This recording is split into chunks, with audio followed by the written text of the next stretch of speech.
esta mañana en Al Punto con Sergio Méndez. Luis Contreras. Luis, bienvenido, un placer. Debo de darle la bienvenida a licenciado Ulises del Dios Guzmán, lo tengo vía telefónica. Licenciado, muy buenos días, un placer saludarlo. Tengo vía Skype al licenciado Jaime Ramírez, también acá con nosotros. Es importante destacar de que no, la Fuerza Armada de Seguridad Pública no debe estar durante mucho tiempo en las calles. Obviamente no me refiero a que desaparezca la institución, al contrario, en desastres naturales, inundaciones, incendios, etcétera, la Fuerza Armada juega un papel preponderante a la par de otras instituciones públicas. Sin embargo, en cuestión de seguridad ciudadana, seguridad pública, le compete específicamente la Policía Nacional Civil.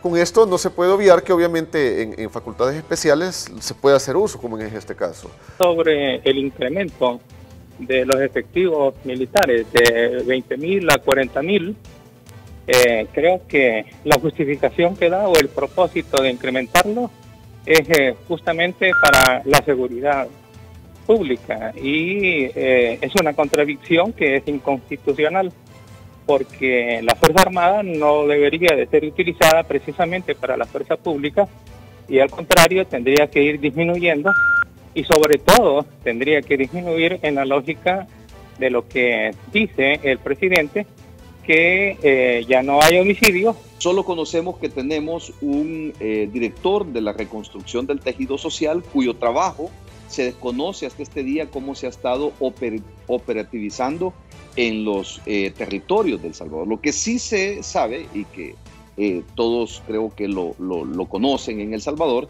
número uno es que se han invertido miles de millones de dólares en el Plan Control Territorial, que esta fue como uno de los impases que lo llevaron al señor presidente el 9 de febrero del año 2020 a incursionar y a irrumpir en el Palacio Legislativo con toda la Fuerza Armada para pedir un préstamo de 109 millones de dólares que quería que a la fuerza se lo aprobaran. Esto es lo que nosotros conocemos que se ha gastado dinero. Ahora, la fase 1, 2, 3 y 4 no sabemos cómo funciona. El presidente nunca ha explicado al pueblo salvadoreño cómo funcionan. Lo que sí sabemos es que ha habido una reducción en cuanto a las muertes. Tú te recuerdas, Sergio, cuando el señor ex ministro de la Defensa, Munguía Payés, previo a ser nombrado como ministro de Seguridad, dijo que podía reducir hasta un 30% los niveles de violencia y de muerte en El Salvador. Ese punto lo lograron en el año 2012, lo lograron con la tregua a las pandillas, que dicho sea de paso, ahora está siendo procesado por ese tema. Esto nos trae también a cuenta que hay informes policiales donde los que ahora detentan el poder y que están inmiscuidos en el tema de seguridad en El Salvador han tenido acercamientos con las pandillas y han sido como señalados que han tenido algún tipo de negociación. Entonces, esto es lo que se conoce en el país. Pero viene el otro punto.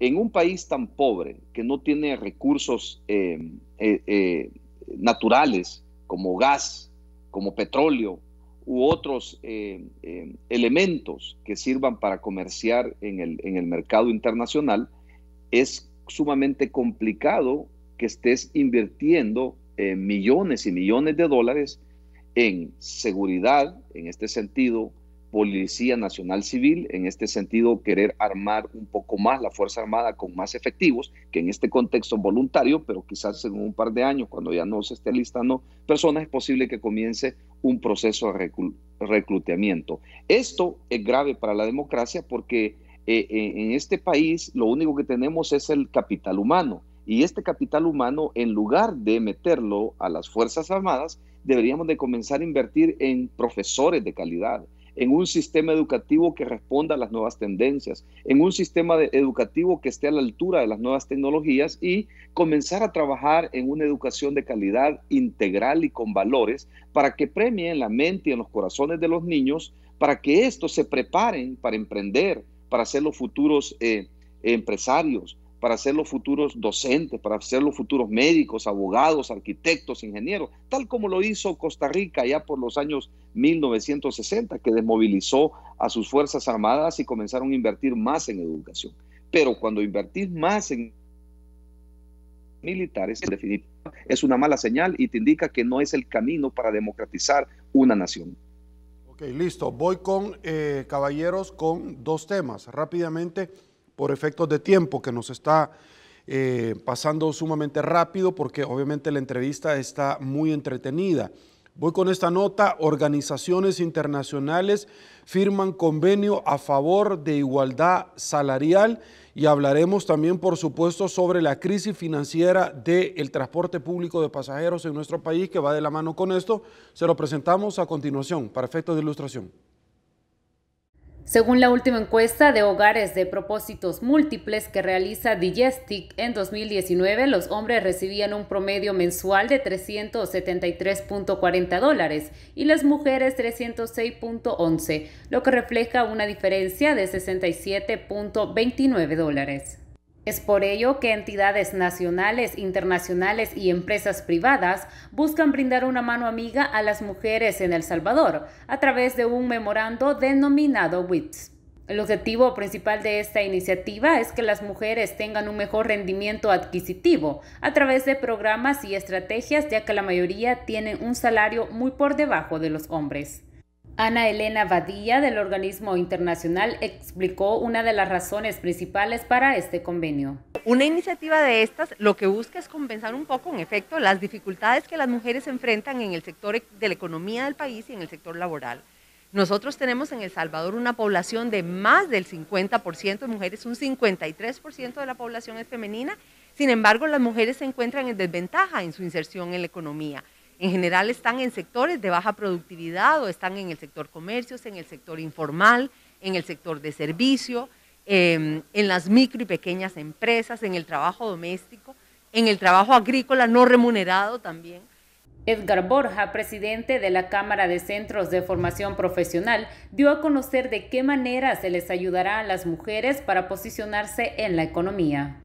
El entendimiento lo hemos firmado con la convicción y el compromiso de CAPRO de que es necesario fortalecer a las mujeres, porque son las que, para empezar, son mayoría en nuestro país, y segundo, son las que mayor aportan actualmente. Que les hace falta a ellas es parte de formación técnica o formación profesional para poder mejorar sus ingresos o mejorar su condición, que es lo que persiguen las web. Y con la capacitación, la formación que nosotros trabajamos, les permitimos llegar a esos niveles que ellos quieren llegar, o necesitan y deben. Actualmente en el país 1/3 de los hogares son encabezados por mujeres solteras y están a cargo del sostenimiento de sus familias. Informó para Noticiero 1, Sandra Mendoza. Voy contigo, tu opinión sobre este tema, porque va de la mano la crisis financiera del sector, 5, 6, 7 meses de retraso del subsidio y aumento del salario mínimo para estos empresarios. ¿Su opinión? Sí, definitivamente la cuestión transporte ha sido un tema siempre, cada cierto tiempo en cada gobierno sale a la palestra. Indudablemente hay que buscar una solución muy puntual, porque tampoco se puede permitir que las líneas de autobuses aumenten el pasaje arbitrariamente, como se ha estado viendo días atrás, que inclusive tuvieron que estar multando a varias empresas. Habría que ver qué medidas se toman al respecto, si se va a seguir con el subsidio, si no se va a seguir. Con respecto al salario mínimo, es muy importante y considerable el aumento que se va a realizar, que obviamente somos de los países de la región en el cual es más bajo. La comparación ya que le gusta compararse con Costa Rica es arriba de $500, es decir, si queremos equiparar el poder adquisitivo de esos países. Muy importante también mencionar, Sergio, quizás antes de puntualizar en eso también, cuando mencionaban los otros panelistas que hay que invertir en educación, etcétera, se está haciendo. Obviamente la seguridad pública, como yo le he mencionado en reiteradas ocasiones, es la piedra angular de la economía de los países. Un país con inseguridad pública aleja la inversión extranjera y no incentiva la local. Por eso es importante mencionarlo de esta forma, tajantemente, que al recuperar la seguridad pública en el país, al establecer, edificar un arquetipo de seguridad ciudadana, estás atrayendo nuevamente la inversión extranjera y dinamizando la inversión local. Por eso es importante saber que es concomitante, van intrínsecamente relacionados una cuestión con la otra, no están desligados. Por eso no se puede trabajar de forma aislada o separada, Por eso va aunado en el sentido que la recuperación de seguridad pública, al aumento del salario mínimo, que las empresas puedan nuevamente a generar mayor ingreso. Venimos de una cuarentena sumamente estricta como otros países y que indudablemente golpeó el bolsillo de muchos empresarios, de muchos empleados, que a la fecha incluso muchas personas tal vez no han conseguido todavía un empleo.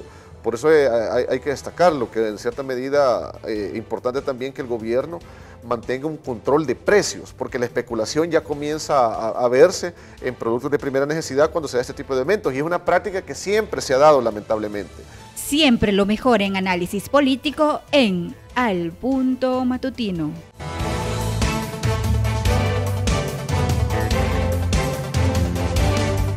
Esta mañana en Al Punto con Sergio Méndez. Don Alfredo Milián, bienvenido, un placer saludarlo. Le doy la bienvenida también a Max Mojica. Max, bienvenido, un gusto. Yo creo que es necesario, número uno, actualizar la sistematización de las monedas y lo que está ocurriendo en el mundo. La verdad que una criptomoneda es una moda, es una nueva participación, es un desarrollo tecnológico que está marcando el paso a todo el mundo.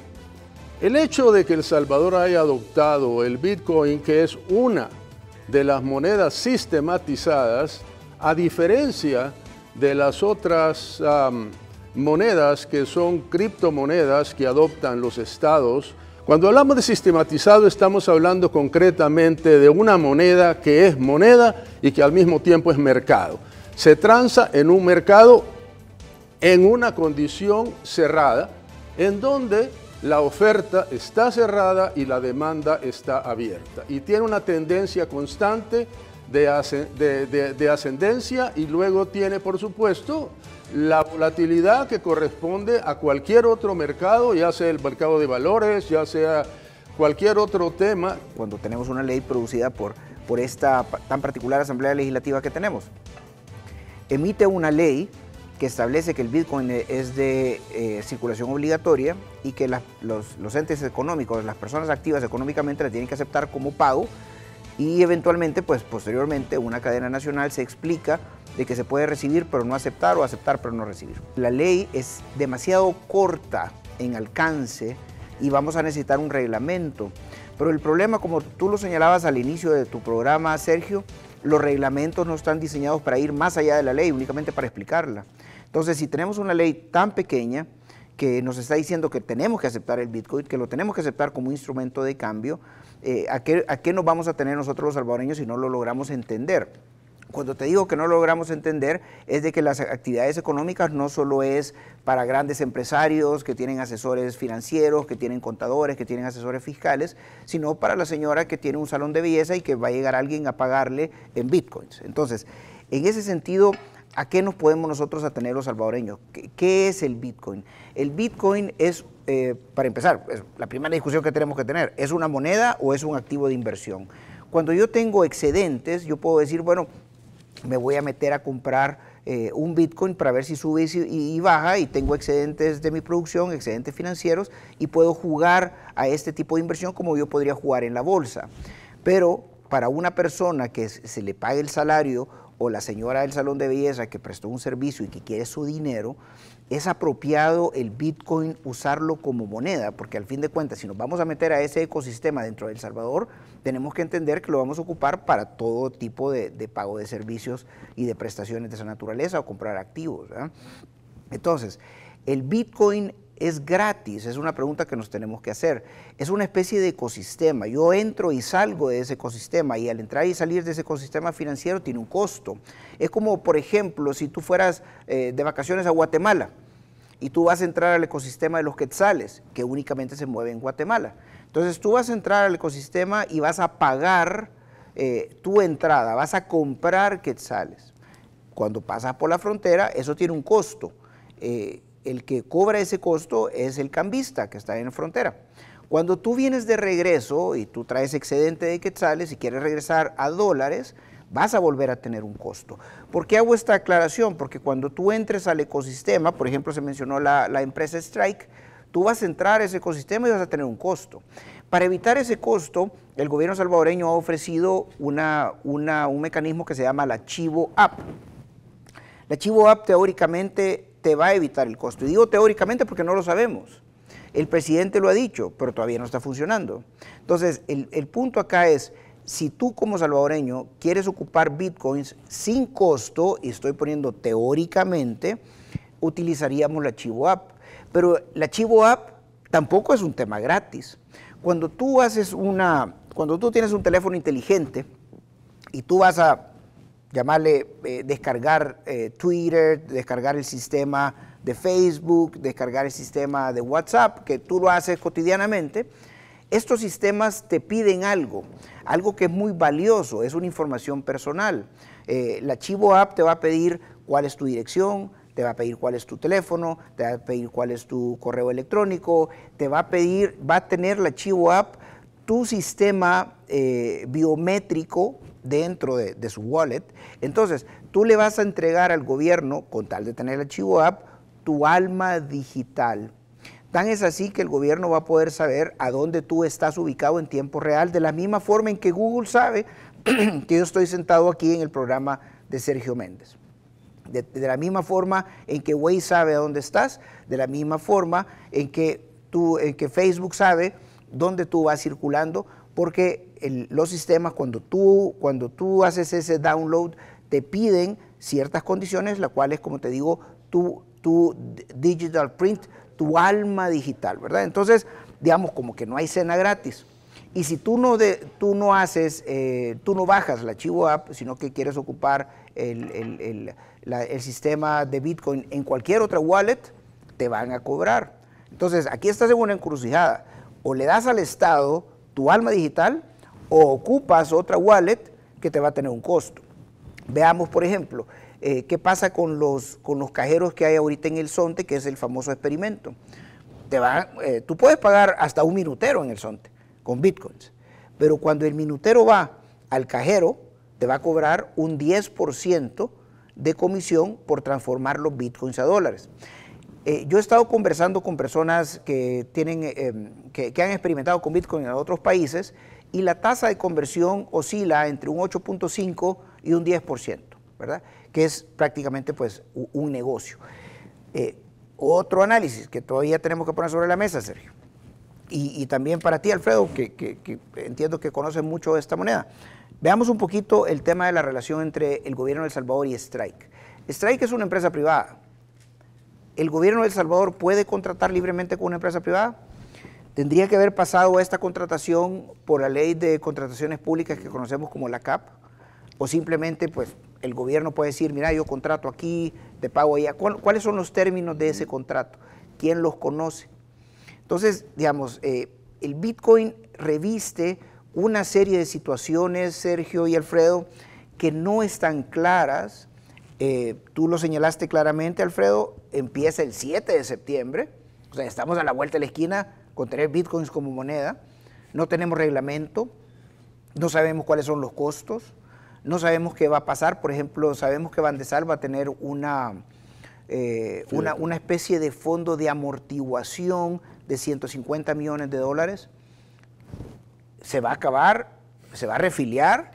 ¿De dónde vienen esos fondos? O sea, obviamente esos vienen del Fondo General de la Nación, porque es dinero del Estado.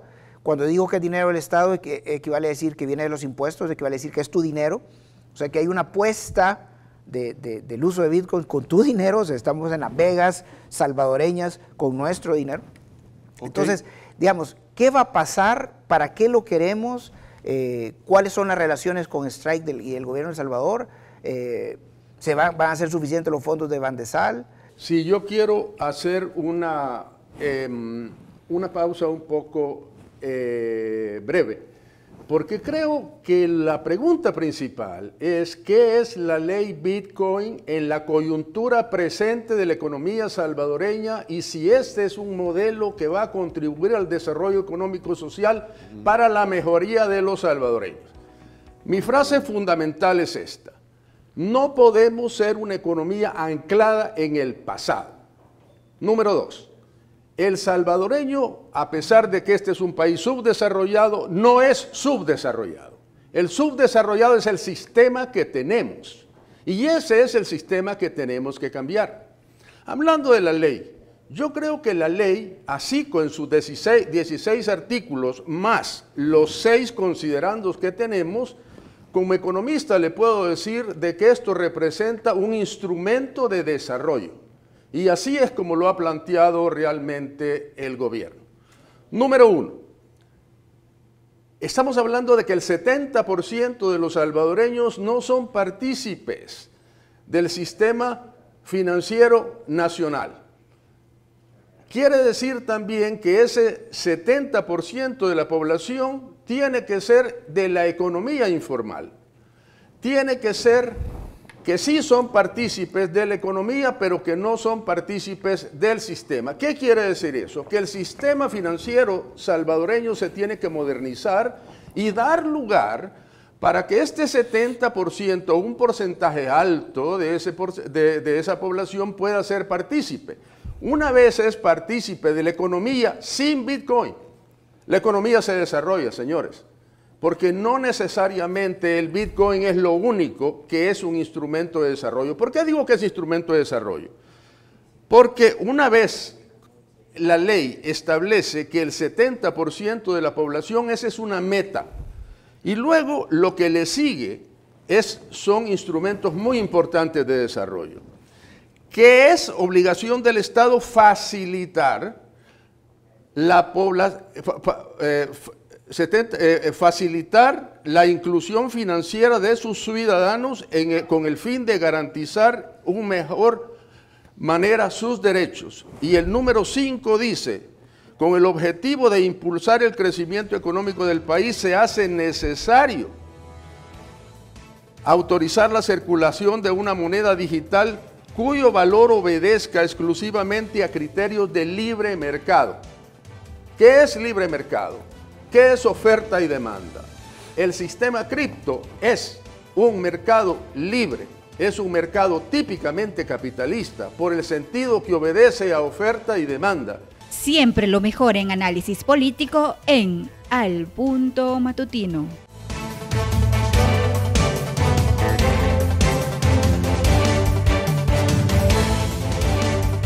Esta mañana en Al Punto con Sergio Méndez. Doña Silvia Cuellar, directora ejecutiva de Coexport, bienvenida, un placer. Un gusto, le damos la bienvenida también al presidente de Coexport, don Marvin Melgar. Un gusto, don Marvin. Nosotros cerramos el año 2019 con 5.900.473 millones, esto antes de la pandemia. Y ahí por poquito estuvimos a punto de llegar a la meta que teníamos, que eran 6.000 millones de dólares, pero no se llegaron. Después de todo eso, ya todos ustedes tienen la historia conocida, que empezó desde enero del 2020, o desde diciembre del 2020 empezábamos a tener informaciones de algún virus que se estaba gestando allá en la China, en Wuhan precisamente, por alguien que se había comido un murciélago, parece, ¿verdad? Yo creo que en otro programa dije otro nombre, pero es un murciélago, y a partir de ahí empezamos a tener informaciones de lo que después estaba pasando en Europa. La gran mayoría de actividad económica se detuvo y en mayo y junio pues tenemos datos bajísimos en exportaciones, y ya cuando en septiembre reanimamos pues hemos venido empezando a recuperar. Al fin del año, el 2020, cerramos con 5.044 millones, con 900 y pico de millones menos. Nosotros habíamos pronosticado que íbamos a cerrar con un 20% menos, pero este dato nos arrojó que cerramos con un 15% menos las exportaciones. Sabemos que el 2020 ha sido un año bastante atípico, íbamos en una curva bastante bonita, pues nos bajamos, como Marvin bien lo explicó, y con respecto al 2019, que es con quien nos deberíamos de estar midiendo, realmente el año con que nos deberíamos de estar midiendo, precisamente nos alegra porque el aumento ha sido de 220 millones. Si seguimos así, a final de año, creemos que podríamos llegar a unos 6.500 millones de exportaciones, que es una cifra realmente bastante interesante. Hablando de productos, hay buenas noticias porque ya vimos ahí que vienen un par de call centers, y también nosotros hemos estado en contacto con otro call center panameño que estará aquí la otra semana viendo cómo se instala. Entonces, esas son buenas noticias también, ¿verdad?, para el tema de servicios.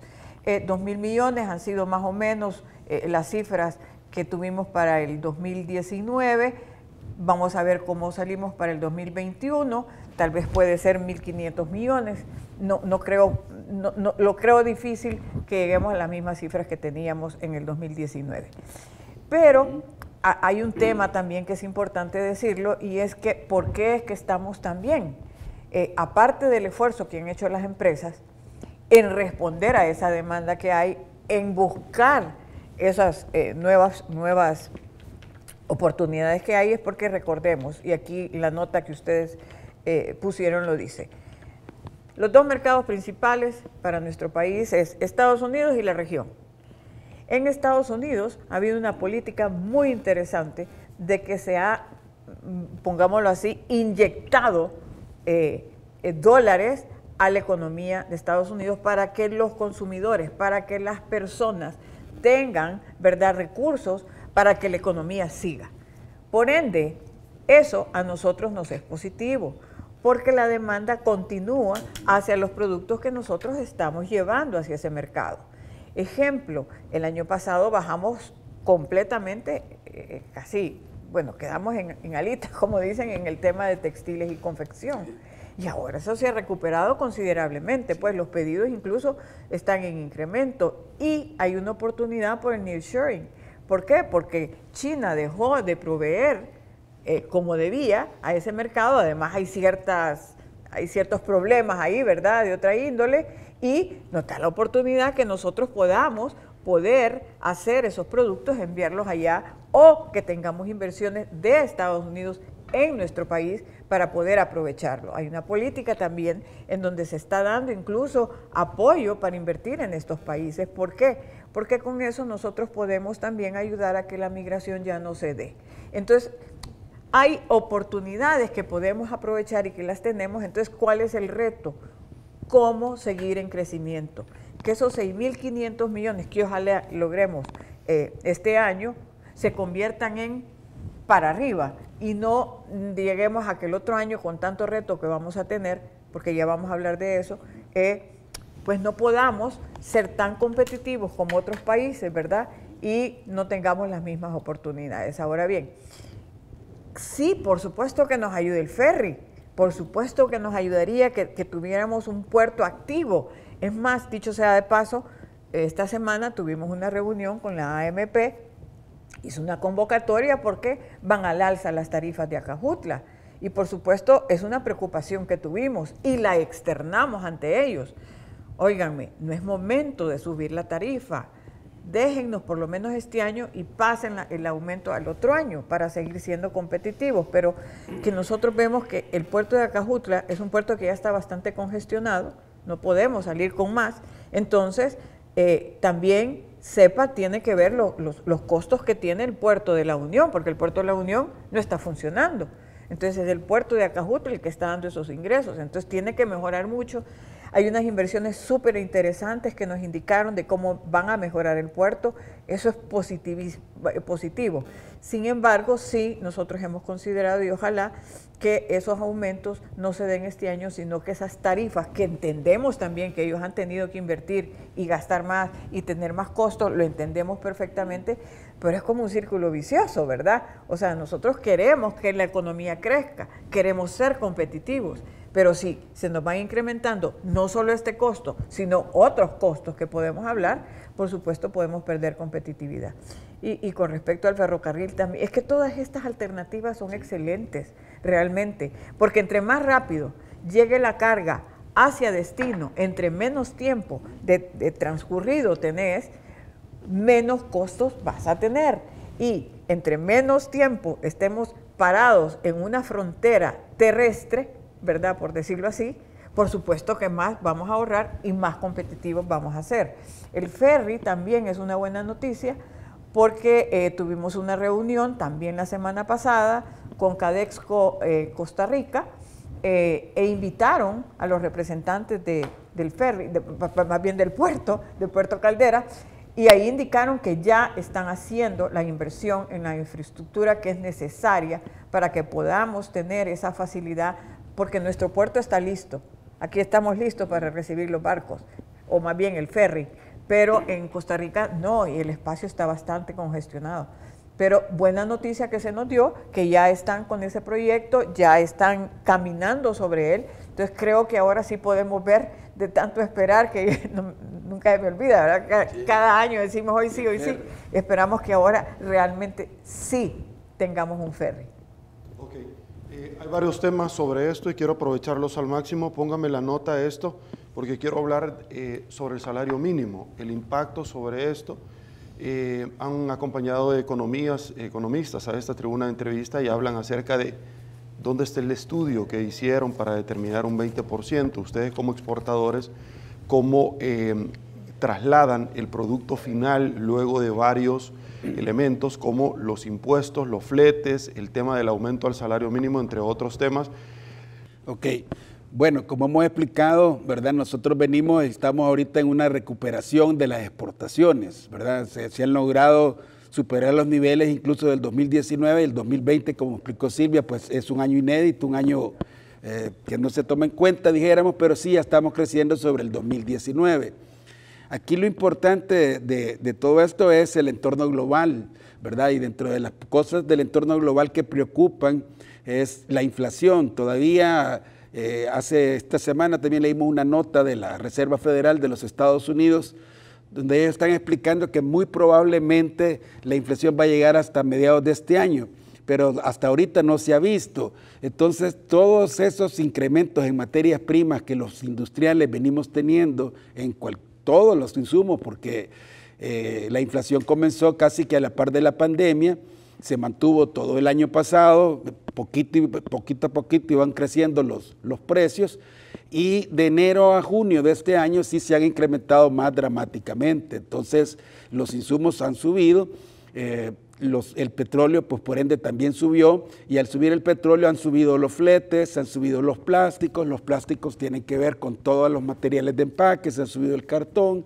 etcétera, etcétera. Entonces, con todos esos insumos al alza y con economías, dijéramos, en todo el mundo, que no todo el mundo está bien, sino que algunas economías emergentes como China y Estados Unidos, que son las que jalan la economía del mundo, ellas sí están bien, pero las demás estamos tratando de ver cómo salimos adelante. Entonces, en ese entorno de competencia, subir precios es bien complicado, ¿verdad? Modificar precios es bien complicado porque puede uno ceder el espacio del nicho que tiene a otro competidor que tal vez no tiene las mismas condiciones. Entonces, el crecimiento, si bien es cierto, tenemos buena recuperación, tenemos buenos datos que alegran, que son esperanzadores. Siempre lo mejor en análisis político en Al Punto Matutino.